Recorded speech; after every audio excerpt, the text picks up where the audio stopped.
I don't think you always give yourself enough credit for. And those are vital to showcase of who you are, what you're about, your brand. And so I think those are very important things. Where do you think, as we jump back into this, what do you think for you that internal fire? How are you able to continue to add fuel to it? And what specific things do you do for your own self-care to continue to have that kind of passion, to guard against what I call is it's a guard against your pull. So you have a push pull in your life. There's either something that's pushing you one direction or pulling you one direction.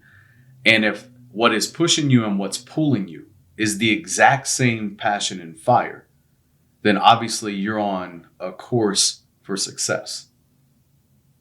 So for you, how do you guard? Yeah, great question. And man, so everyone's got their little voice up here, right? And sometimes it doesn't tell you things that are very nice. Sometimes it wants to freak you out or make you feel bad. And for me, I'm my best cheerleader. I'm always cheering myself on. If that little voice comes on and it says something negative, I either just flip it and say, oh, that must be the opposite. I hear the opposite. Or I just become cheerleader Casey. And I'm like, yes, you can. Yes, I am. Yes, you can. Yes, I am. And I have these little mantras in my head to keep myself driving, to keep myself going. I think I programmed myself into loving self-care. I've always loved fitness. I was an athlete in high school. I had one job that was a desk job, and it was a sales job. I did very well at that job. I think there were over 600 employees, and I was number 9 in sales very quickly, although I had a very hard time sitting in a desk. I was grateful they had unlimited breaks because I was not, like I said, I had very, very high sales, but I had to get up and move. I am driven by sunshine and people and movement, exercise.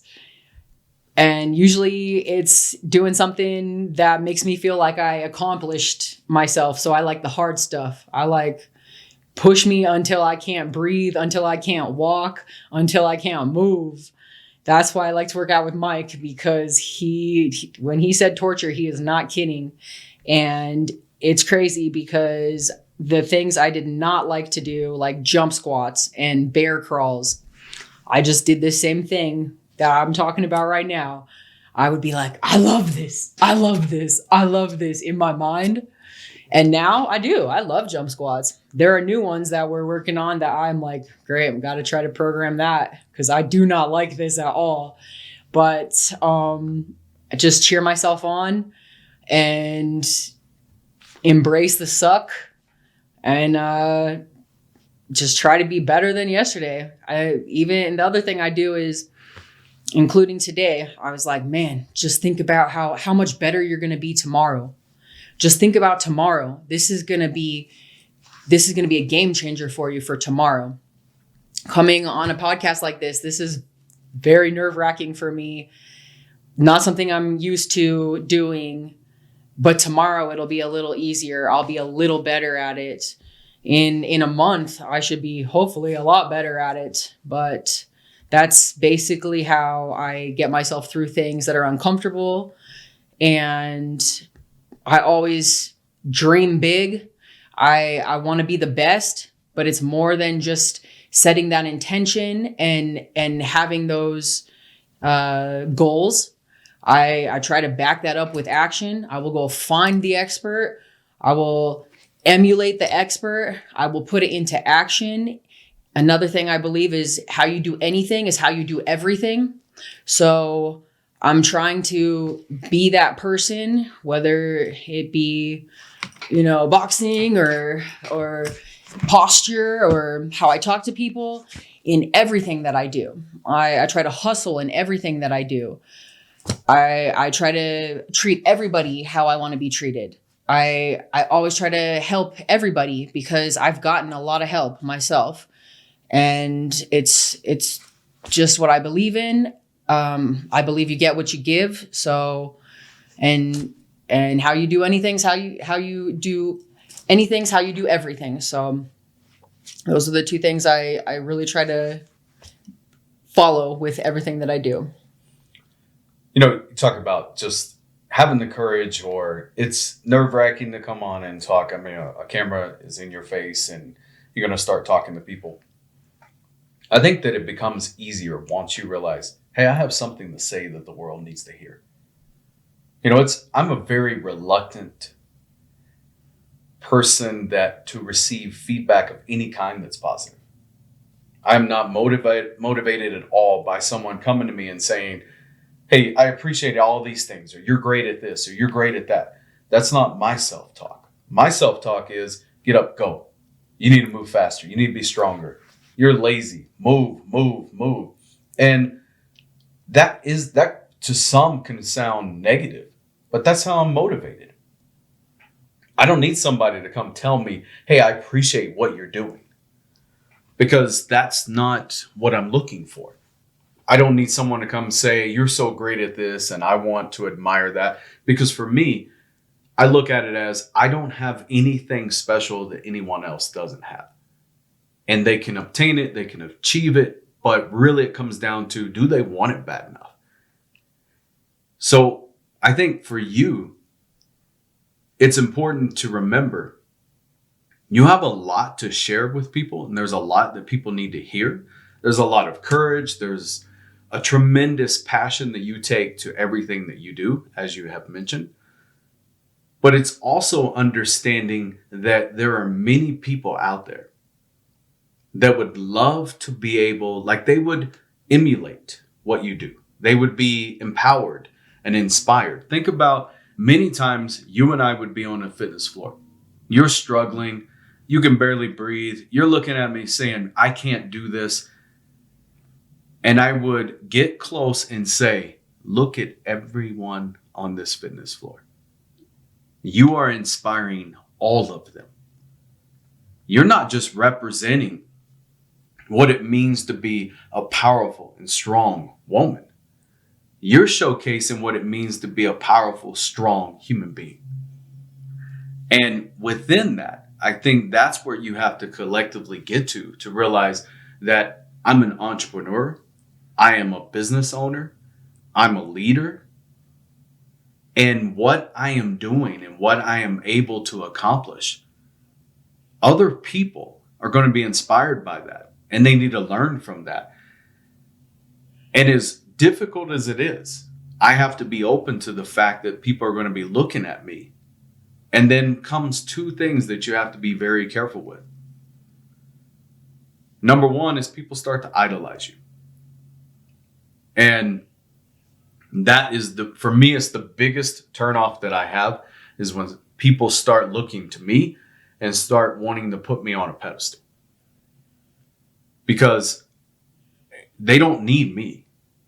Something I share so much when it comes to business or life or leadership. Your success is not dependent on me. You can achieve all these things with me or without me, because it's already in you. What I have a natural ability to do is to believe in you more than you believe in yourself. Like that self-talk that you give yourself and these cheers that you create for yourself.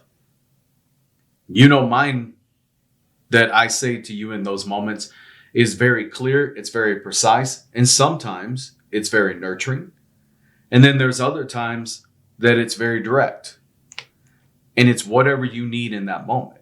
So that's the number one thing that you have to worry about. And the number two thing is that sharing with individuals that you are a consummate learner. And that is the most important thing to share. I seek those that can do something better than me.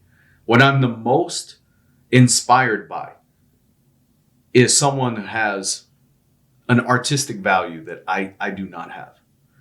when someone is able, an athlete, like a gymnastics athlete, any gymnast, their ability to do things, calisthenics. I'm not designed or built for calisthenics, but I admire it because they're able to do something with their body that I cannot do. I'm not inspired by those that are in my sports, whether it was, getting to play a lot of sports at different high levels and seeing that. It's like, well, the difference between great and the best is about 2 to 5%. And yes, that 2 to 5% is a lot. But it isn't like someone is 100% and then everyone else is at 50%. Whereas when someone can just start out of nothing, someone can create this visual image from nothing in any artistic way, whether it's charcoal or paint or whatever it is. I can't even draw a stick figure. I feel ya. So to me, it's like that's the most incredible and inspiring thing to see. And when I look at what you have done from a business standpoint, yes, I've had the opportunity to work in companies and have responsibilities that exceed $1.6 billion. And that can be a lot or overwhelming. But if you have a business that's doing $100 a year or a business that's doing $2 billion a year, the approach is the same. And it's very similar to what you and I have discussed, which we're going to get into. But where I'd like to take the conversation now is really into your business and allow you the opportunity to be able to talk about what is your vision for your business and what that means to you. Because to me, it's an incredibly inspiring story. So I'm going to just turn it to you and start out with what's your vision for your company and take it anywhere you want to take it. All right. Yeah. So gift card flip.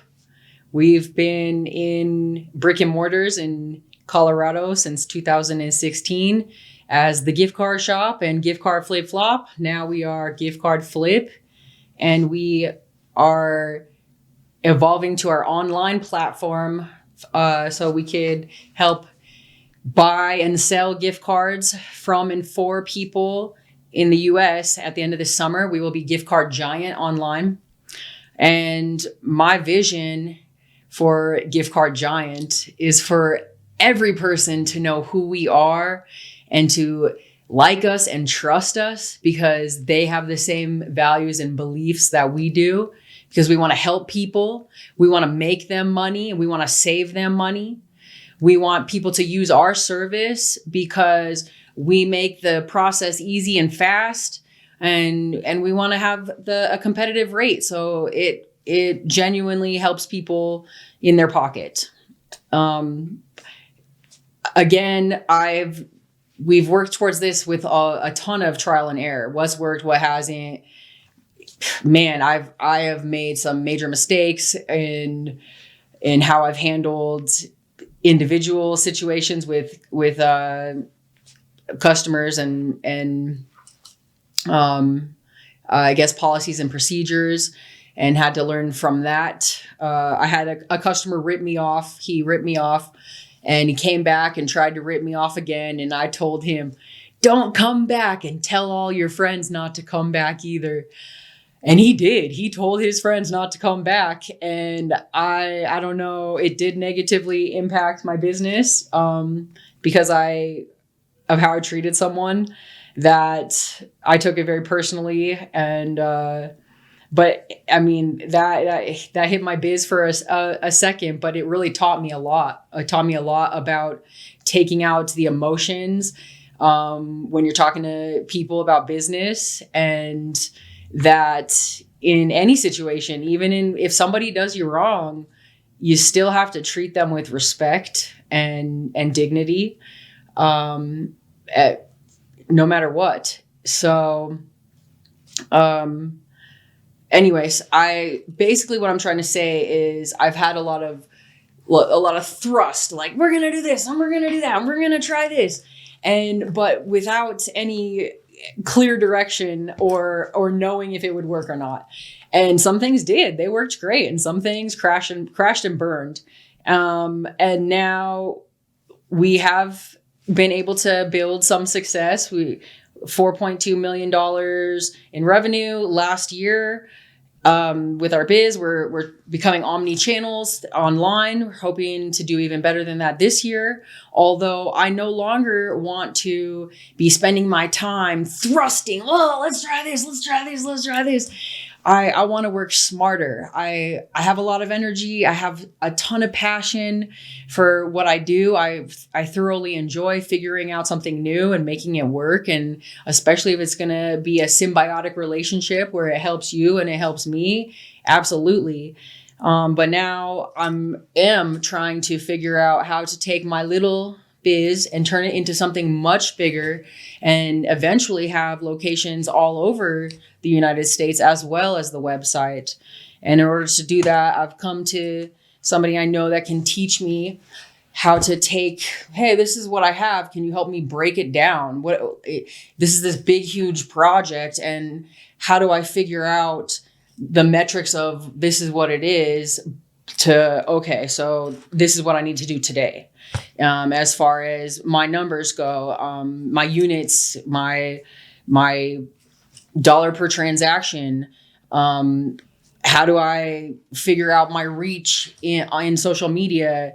How do I get in front of the attention of the people that will benefit from my service, from my business? How do I get my bottom line up, my bottom line number up?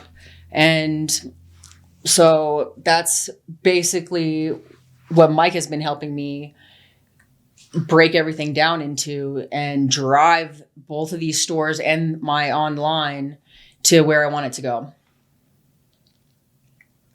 So I want to unpack for you just to give you an opportunity to be able to walk through a multitude of things. I remember the first day you said, you know what? This is what I want. I want everyone to know my name. I want everyone. When they think about gift cards, they only can think about one company. And then I asked, well, what's your vision? And we started working together to break that down and what that specifically looked like. And you're like, we help people. And then you went all this other stuff that you were telling me. And I said, whoa, time out. You said we help people. The first thing that you want to do with your company is you want to help people. And so I asked and I expanded on that with you. And there were so many great points that you made, because it's not that I want to help people remember that they need to come to me and sell their gift card to me. It goes so much deeper than that for you. You want to connect them because you like, I'm going to make videos. I'm going to educate them on their finances. I'm going to create value centric for every single customer that comes to me. I'm building a brand value. I'm building a relationship. And I think that's such an important lesson for a lot of business owners out there, is that you make it transformational, not transactional. So if every single relationship you have is transactional and your customer is just simply another dollar for you, the return loyalty on that is going to be very slim over time. It's short term. Long term, that's when you'll start to lose. So expand a little bit on what that means to you to build that relationship and that connection to your consumer. Absolutely. And like I said, I've always been driven by other people.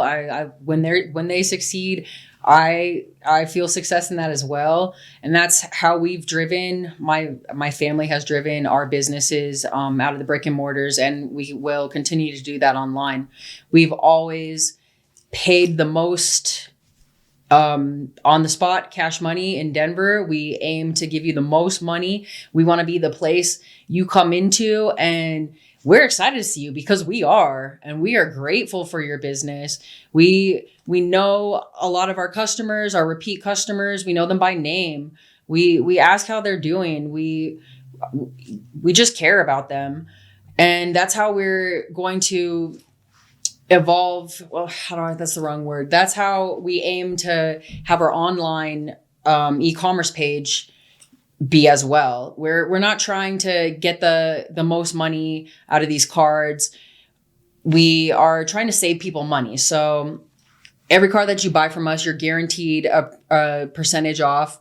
We hope that we could save you money on every single purchase that you make, no matter how big or small. Your groceries, your sporting goods, your gas, everything. We'd like to save you money, especially right now with inflation. Everything is so expensive and it's just not right. So we want to be that solution to people that are budgeting or that are just need a little help, a little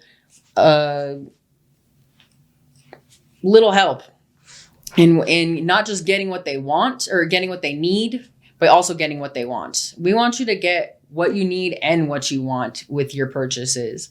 We're not selling these cards back to the companies like other places do. We're not trying to get the most for them. We really just want to help other people make and save more money than they have right now. I think that's a great lesson for many businesses. But I also, if I'm a customer and I listen to what you're saying right now, I'm starting to connect personally with you. And personalized brand is such an important process across any business. The reason is because think about the options that any consumer has. You and I have discussed many times my disgust for leadership gurus that are out there or online business consultants that are going to talk about, hey, come by this workshop and I'm going to teach you how to 10x your business. No, you're not. There's no such thing as 10xing a business. What there is, business plan, vision, strategy, objectives. And there's detailed ways and proven lessons within business to be able to achieve, scale, grow, franchise, whatever that the options and adjustments that you're looking for. But it all goes back to number one thing, connecting the value to the consumer. And if you're going to do that, you're going to do it in a multiple ways. It's either value, as you talked about, you pay more cash for every single gift card that comes in. So that's one value that you're giving to your consumer. The second value that you're giving to your consumer is that you are a local, family-owned business that cares. Absolutely. And, people come in and they're like, oh, where's mom's at today? Or they all know that we're a family-owned business. We ask, hey, how'd this go with your kid? How'd this go with the weekend? They know us. We know them. I have my 2 dogs at the office too. They're basically the mascots of the biz. Palo Santo and Peace. They're also giants, Great Danes, both of them. But they love the pets and the pets that they get from our customers, and we love sharing that with them. So yeah, we want everyone to know that we're an authentic brand. The reason I want people to know who we are is so that they do trust us, that they do know what we're about, that we're always going to be transparent on what's going on with your situation, no matter what. If you ever have a question, you can always talk to us directly. You don't have to go through email or chat. We're always happy to pick up the phone and tell you what's going on with your situation. And we aim to always come to a solution with every single issue that ever pops up. But that's just who we are. We are transparent. We're going to give you all the details. We also want to make it a seamless, fast, convenient transaction in our stores and online. So you don't have to wonder what's happening or go through all these hoops to get your money. That's another reason I want to push out videos explaining exactly what the process is, telling you your different options, just so everybody knows exactly what we do, how we do it, and then they can choose what the best option is for them. And let's dive into that. So let's dive into some of your future plans, strategies, how that incorporates into the vision that you have for your company. You've built a strong foundation in your brick and mortar locations. Obviously, you've had great success in that. Now you're looking at building an omni-channel presence within your business, diversifying your business, and creating brand value, and even looking at a multitude down the road and whether or not you want to franchise this out and be able to help others that are doing similar things. So let's walk through your brand value. You just mentioned videos. Absolutely, yeah. Walk us through, what do those videos look like, and really let's discuss the content of those videos, and then what do you want to achieve with those videos? Okay, so this is 2023. We don't have the yellow pages, white pages that you're looking through anymore. We haven't had those for a very long time. Okay, yes, but that was or even the Some radio. Generation Z out there don't even know what you're talking about right now. I know it's crazy to me, but I mean that's how fast technology has evolved, and even I love Google Ads, and by the way, they do very well for us because people do Google, where can I sell a gift card? And we pop up on that. But it's still text. 2023, where it's videos. People want to watch it. People want to see what it is, see who it is.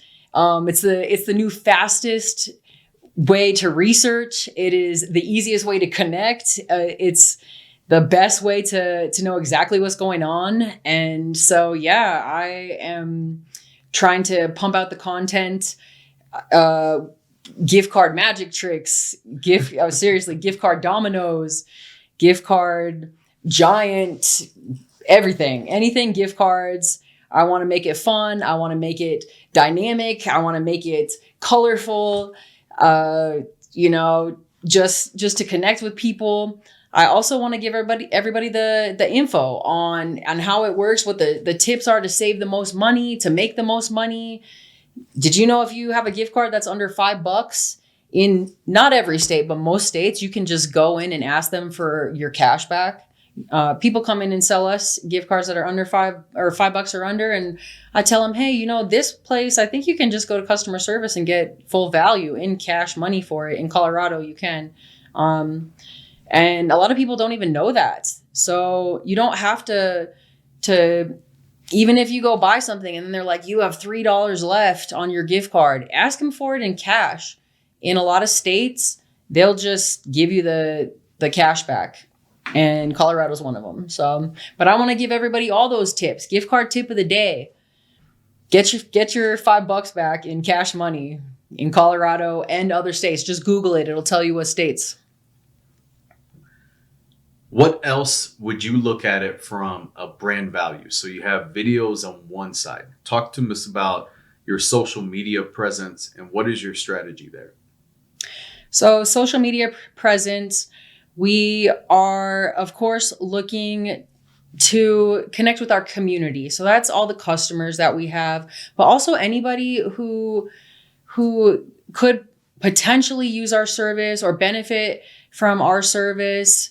And also, I mean, we love people. We just want to connect with people. So that's anybody who might have a gift card that they don't want. Maybe your in-laws didn't know you're gluten-free and then they gave you the macaroni grill and you're like, oh my goodness, what am I going to do? All right. So now that we're back, we've spoken a lot about your business, where you're going with it, some of the strategies and your overall vision.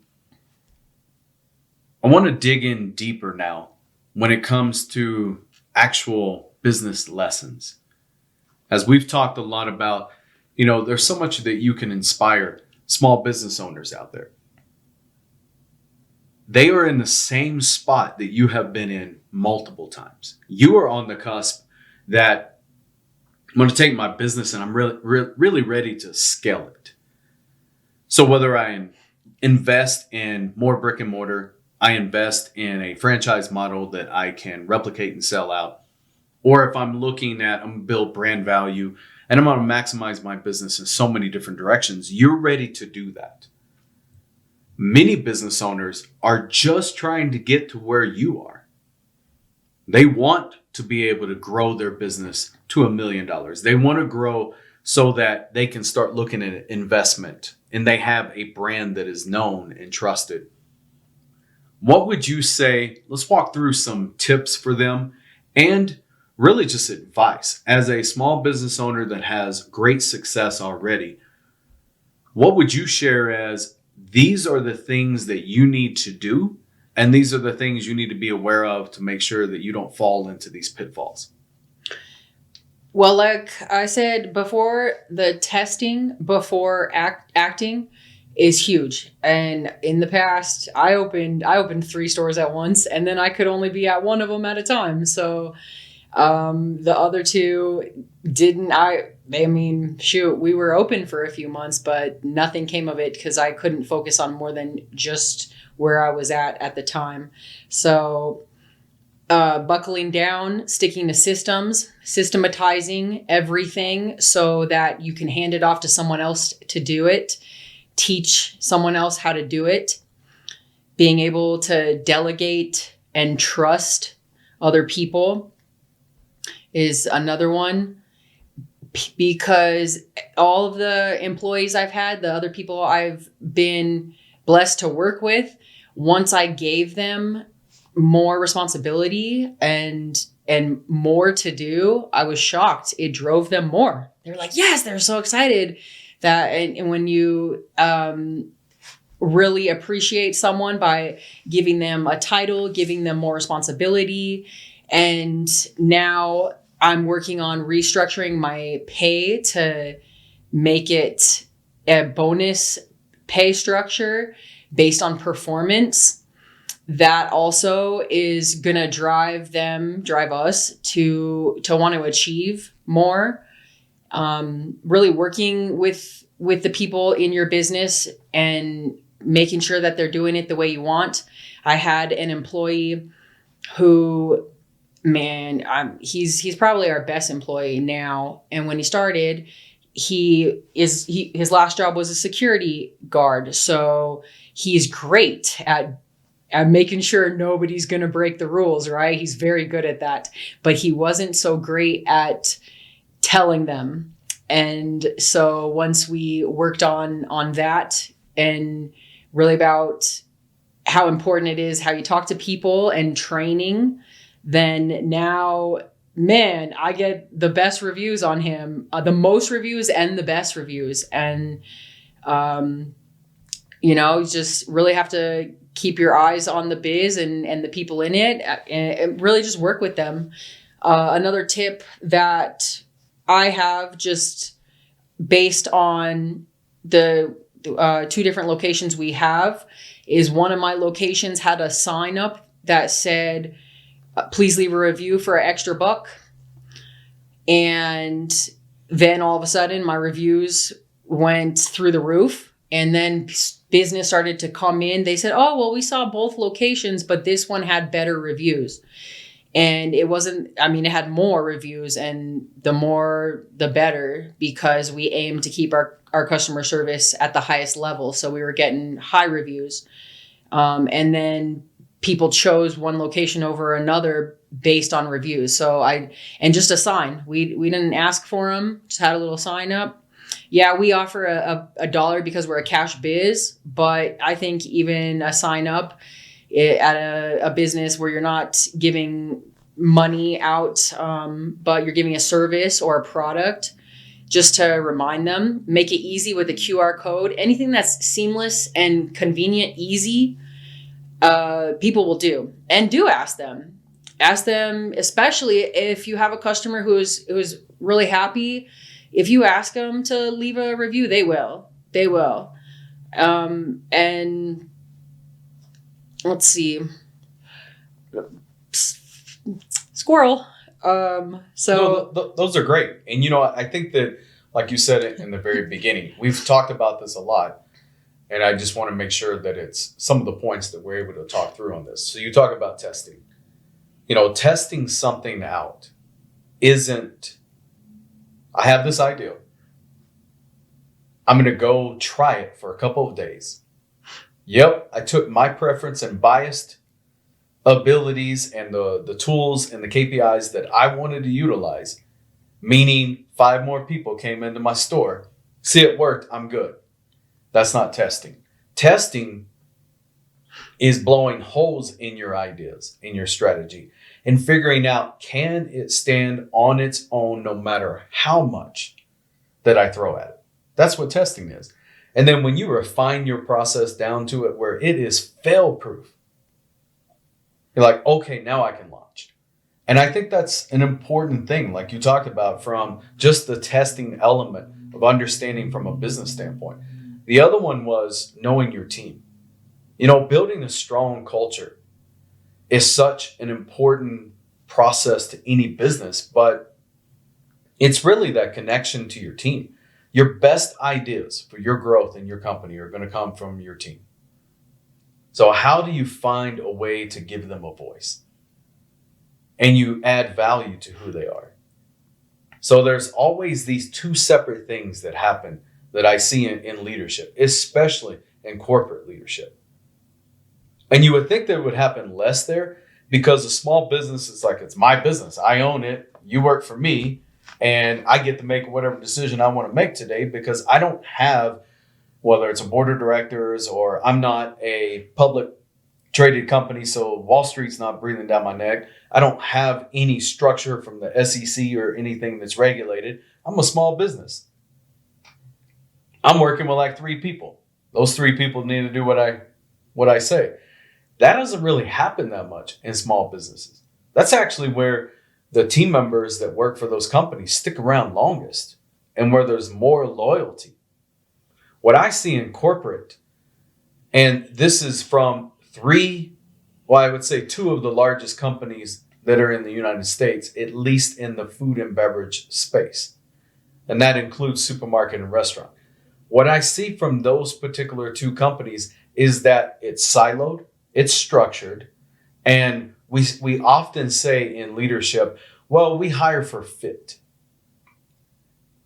And so if I take my personal preferences and biases, and you and I are talking to one another, and I'm looking for somebody to come in and run branding and operations and just this extreme go-getter, and you come in and you're talking to me and you're like, Mike, I love to work out. I'm passionate. I'm driven. I'm so focused. I'll just run through walls for you. I'm like, yes, that connects with who I am. So I want you on my team. So I base my decision on that. And you may not know anything about operations, or you may not have the expertise that the other 10 applicants that I have for this role. So number one, what I see that we do from the cultural standpoint is that we hire for fit. What does fit mean? We never define it in companies. Fit means what I want you to be and what I expect you to be.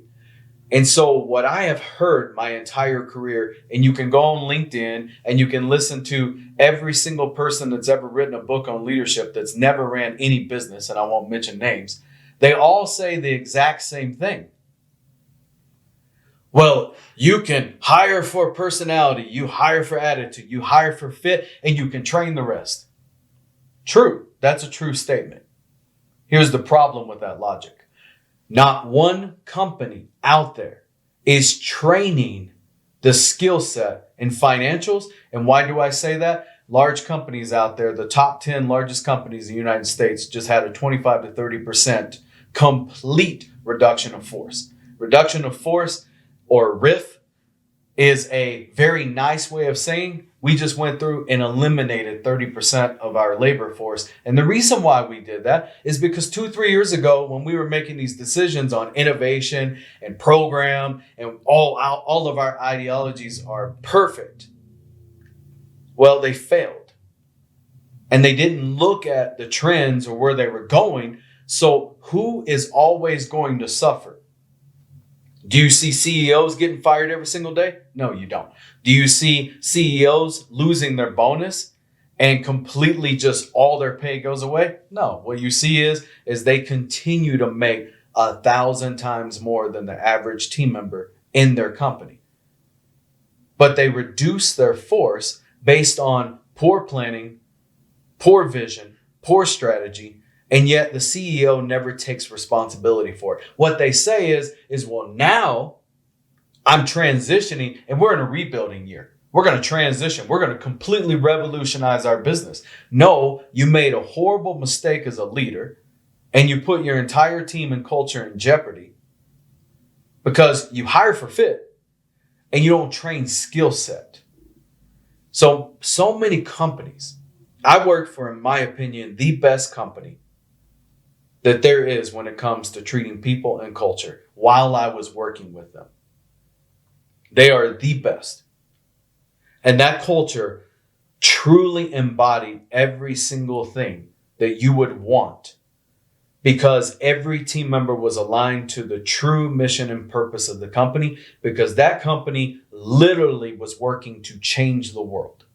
And you could see it every day in the community, in the state that you're in. If we said we're going after ESG, which is just a fancy way of saying that we're going after social equity and environmental, then you could see it because we would go pour money into the communities. We would go into what's called a food desert and work with them. But within that space and within that company, what we did not teach and what we did not put a priority on was teaching everyone financial acumen and understanding economics and stability of how to run a store, a department, a region, each program. That wasn't where we put all of our energy and our time into. And what happened is because this company had such a beautiful passion and vision that it believed in a complete shared fate for all. Not shared fate just for the team member. Not shared fate just for the customer. Shared fate for every single competitor that was in our space. Literally going and building up the natural and organic world almost by itself as an entity. And then allowing so many of these other small natural and organic companies to be able to compete and even creating the pathway and handing them the blueprint. That's how amazing of a culture and a process, because the vision was change the world. The vision wasn't make money. Well, when you have a culture like that, the very best that probably has existed and that really walked the walk of what it said, you create a competitive nature and a competitive environment around you that eventually your margin and your financials start to erode. And now you're playing catch up, where at one moment the company was pioneering, blazing a trail, and that was the identity. But the company never realized that it had to mature and that it was the leader and that there was a responsibility to be able to continue to be that trailblazer, that you have to be number one in the financials. Revenue slipped. What is called same-store sales or ident comp started to erode. Wall Street started punishing us, which is why I'm not mentioning names. And when you get to that type of situation, you are beholden to your stakeholders in that situation. So when you're public traded, whatever your stock is going to make you. It drives the behaviors of the company. So we started creating value-centric. It wasn't who we were. We were a premium-based company. The consumers would say, we can close our eyes and walk into this space because we believe in your quality.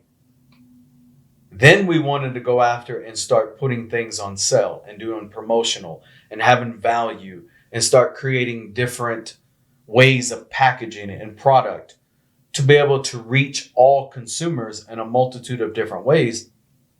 And all we did was erode the brand that we built. But most importantly, because we put all of our focus then on driving sales and financials, and then we had to get to labor reduction, and we had to get to a multitude of different steps and actions to build a stronger financial conversion, that ultimately what made the company so amazing and so great completely went away, and we destroyed exactly what we had built. Then it set itself up for other ventures that I won't go into. And the culture today is not even remotely close. As a matter of fact, you could not even recognize the culture today compared to what it was. The quality is not the same. The artistic and innovative spirit isn't the same.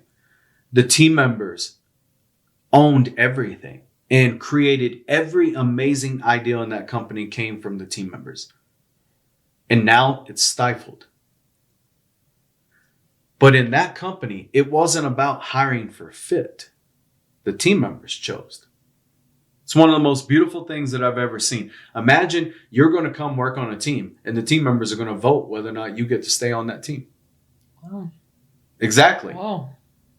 So I may be the hiring leader and I interview you and I think that you're great and we connect and we build this rapport and it's like, oh, this is going to be an amazing person. But now you have to go build that with 10 to 15 to 20 to 30 other individuals and they all get to vote on whether or not you're going to be on that team. That's a great idea. I love that. Not only that, but to build financial innovation, to build financial conversion, to be responsible within labor so that they weren't blowing their labor budgets. Another amazing thing that was in this company is that whatever savings, let's say the budget was you could spend $10,000 in that week in labor. If they came in at $9,000, that $1,000 got distributed and divided amongst the team, not to the leader, but to the team members. So there was this constant shared fate. Shared fate creates responsibility. It creates accountability. But what it creates more than anything is ownership. The team members owned the brand. So when we had to make adjustments as leaders because we failed our team by not being able to see what was coming and making poor decisions, our team members held us accountable. And when they held us accountable, they held us on what we stood for because they owned the brand. And that is why hiring for fit is such a dangerous thing, but also not teaching and developing our team. Because had we gone to such a powerful team member base and started to teach financials and started to teach economics and explaining to them and just being open. Think about the situation you had with your team members when you brought me a situation around labor. I said, here's the things you can do, but what you should do is go sit down and be honest with your team member and be transparent and give them the opportunity to be a part of the solution. Because if you do that, what did they do? They're very excited. This is in motion currently.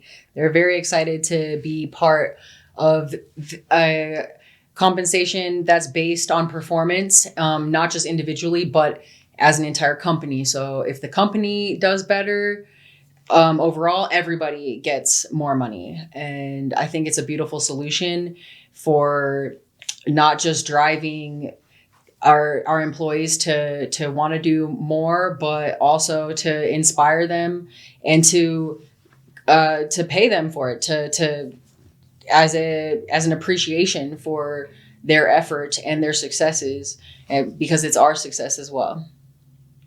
And I think that's such a lost trait sometimes with leaders. You know, back when somebody would be a department leader, like the first time they were promoted into a leadership position, I would tell them two things are going to happen to you. So this is back when I was a store team leader, and I would promote brand new. They're so excited. They're like, I'm going to change the world. I'm going to do all these amazing things. And this is what it's going to look like. And I'm going to do this and this and this. And I would tell them, well, you have to remember you have a team.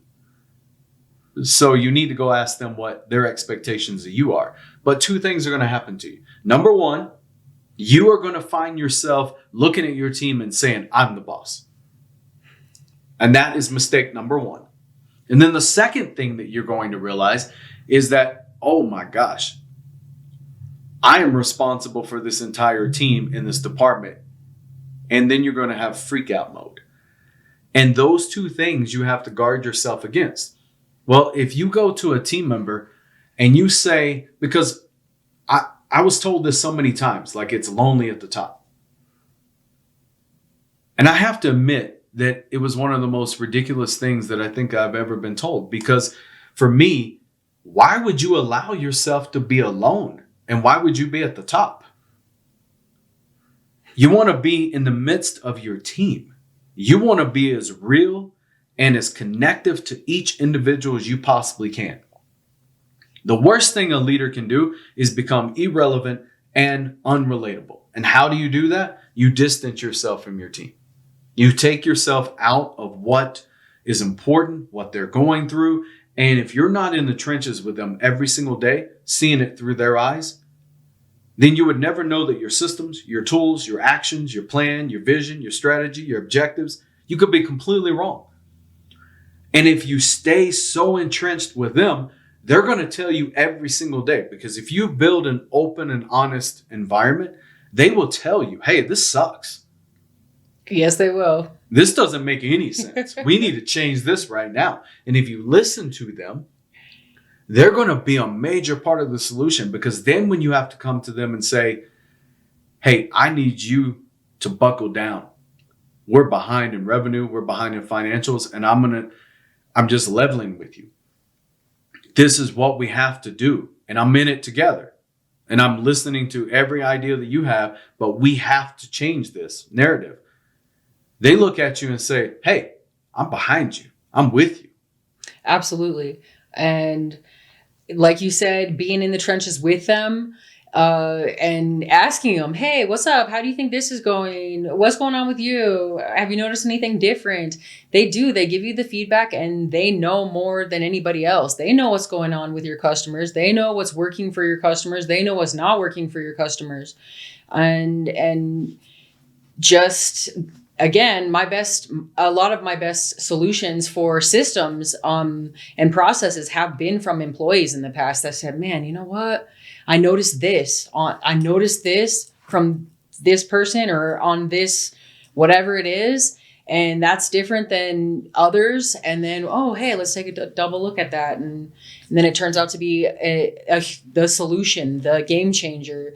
And so, yeah, absolutely. Being part of it, having that team mentality, checking in with them, being there next to them, and having the same vision and goals. And then also the same reward. That also is something that's very exciting for us.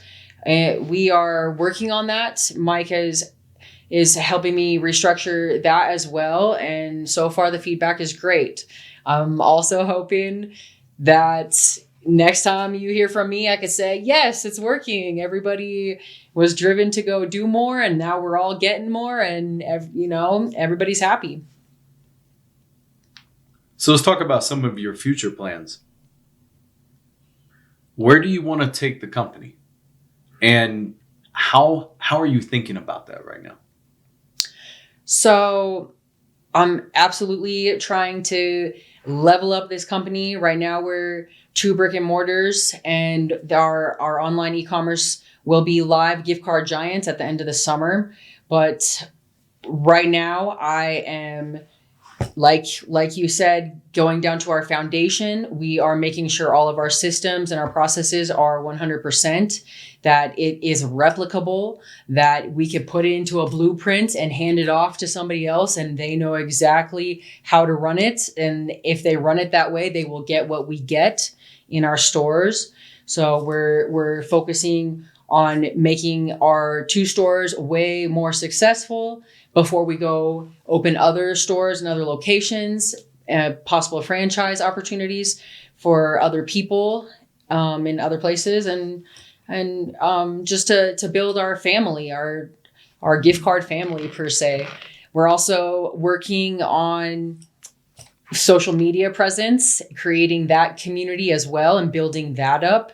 That in itself is a different, it's, hey, get in front of the attention of the people. If you have the community and the people, that is something else that is valuable for your brand, for your success. not just as a transaction in your stores, but just in general as a community. And yeah, we're doing this online as well, omni-channel. So that's a new, different chapter for us that we are figuring out what's going to work. We are taking it one little baby step at a time to just make sure that we have it right, to test it out, to make sure that not only does it work, but it benefits everybody the way that we want it to, that the customers are getting what they want in a seamless transaction, and they are getting the most value per se for that transaction, and that it really is helping people and that it works right. And when is your website going to be live? We are due to be live August 1st. And so we're testing in July. August 1st, we'll be live. Giftcardgiant.com. Buy and sell gift cards and merchandise return cards for cash money. Taking over the online space. Well, yeah, we're trying to compete. I do believe there's, like you said, at your last company, I believe in abundance. I believe that there is so much out there for everyone. And that's why I'm not afraid to tell you the secrets, to tell you the financials, to tell you what worked and what didn't work, because it's not like you're going to come take it from me. If you go do this for yourself, then heck yeah, that's amazing. And all I want is for everyone to have their own success. So whatever helps another person or another business, game on. There's enough out there for all of us to be doing it and succeeding at it.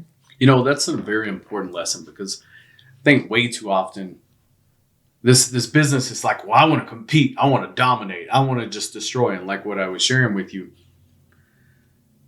to watch a company go in and say, you know what, this realm or this environment doesn't even exist yet in business.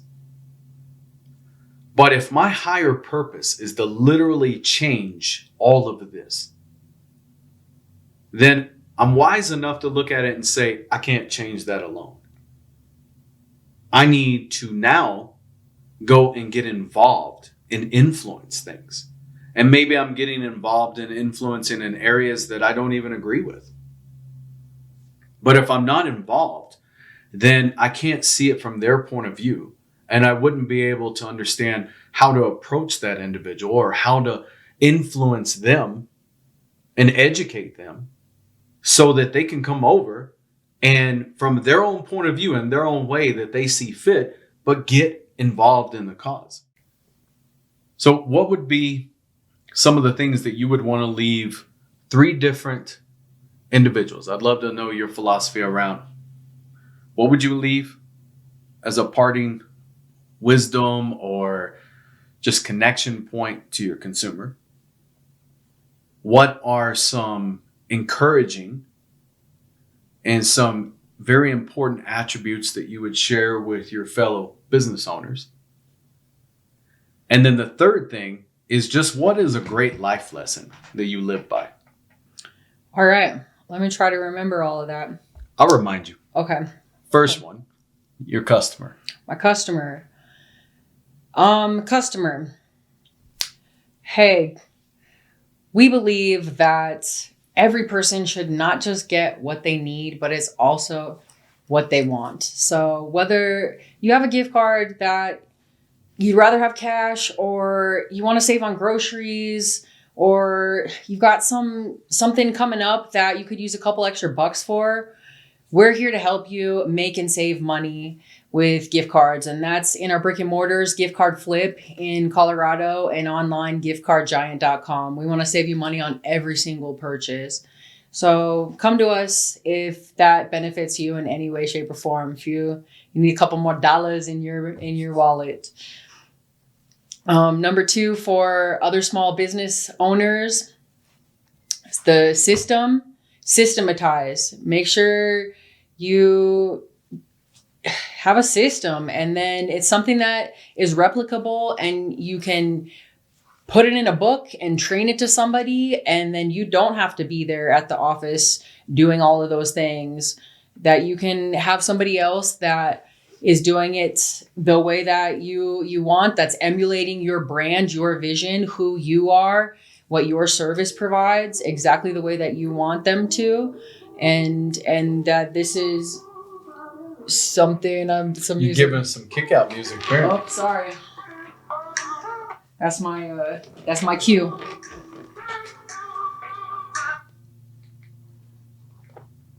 Systems are important, but also make it measurable. Anything that you're doing in your business for your success, be able to measure it, be able to look at the data and figure out that way if it's working or not. It's more powerful to be able to talk to anybody with the proven facts when you're talking about whatever it is within your business, whether it's working or not. Numbers and facts.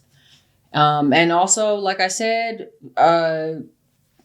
reviews and outreach. Just, I'm trying to get in front of the attention of the people who will benefit from my service and figure out a way to do that, and then keep going. And what's the one example or one just like parting wisdom that you would give that you utilize in life? Never give up. Where the mind goes, the body will follow. If you never give up, and so dream big, dream so big, but back it up with action. Make sure you're taking even just a little baby step in that direction, and never give up. The person who's not going to lose, or the person who's going to win, is the one that never gives up, because you just can't beat him. You just can't. He'll never stop. He's going to keep coming for it until he gets it. Be that person. It's awesome. So all of Casey's social media links will be in this particular video as well. August 1st, exciting times for the website to be able to come out.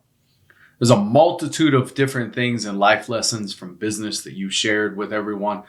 And I just want to commend you again. I know it takes a lot of courage to be able to come in and be able to share your story, your business, talk about all the different things that you have going on. But it's exciting, it's inspiring. And as I said in the very beginning to kick this off, it's a pleasure and privilege to get to just know you, much less get to work with you, get to train with you, and just see your desire and your passion and how much that you've grown. So I appreciate you being here. Thank you for being the first guest on the Hybrid Ops podcast.